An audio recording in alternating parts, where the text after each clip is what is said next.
మహానాడు కార్యక్రమంలో తెలుగుదేశం పార్టీ వేదికపై చాలామంది మహిళలకు అవకాశం కల్పించింది, పురుషులకు అవకాశం కల్పించింది.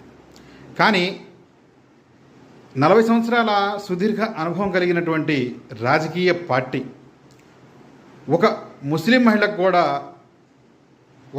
మహిళకి అవకాశం కల్పించినట్లయితే వేదిక పైన బాగుండేది.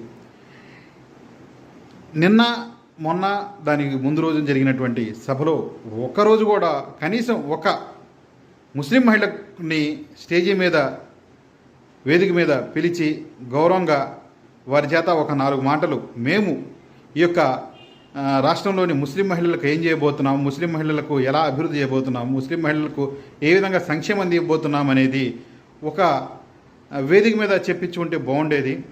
కానీ 40 సంవత్సరాల సుదీర్ఘ అనుభవం కలిగినటువంటి తెలుగుదేశం పార్టీలో ఒక ముస్లిం మహిళ కూడా లేదని చెప్పడానికి చాలా శోచనీయంగా ఉంది. ఎందుకంటే వాళ్ళ కళ్ళకి కనపడలేదేమో.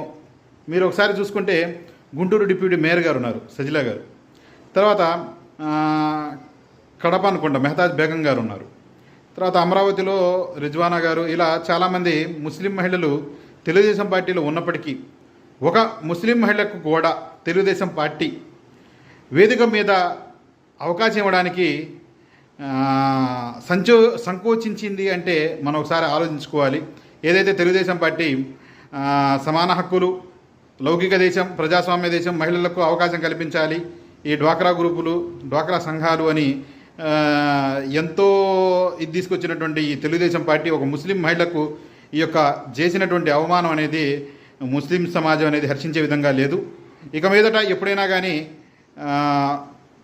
భవిష్యత్తులో రాబో సమావేశాల్లో, రాబో మహానాడులో కానీ ఒక ముస్లిం మహిళకు మీరు గౌరవంగా స్టేజ్ మీద పిలిచి వారికి కూడా అవకాశం, ప్రాతినిధ్యం కల్పించాలని. ఎందుకంటే ముస్లిం మహిళలు రాజకీయాలకి పనికిరారా, రాజకీయాలకి అవసరం లేదా అనేది మా యొక్క ప్రశ్న.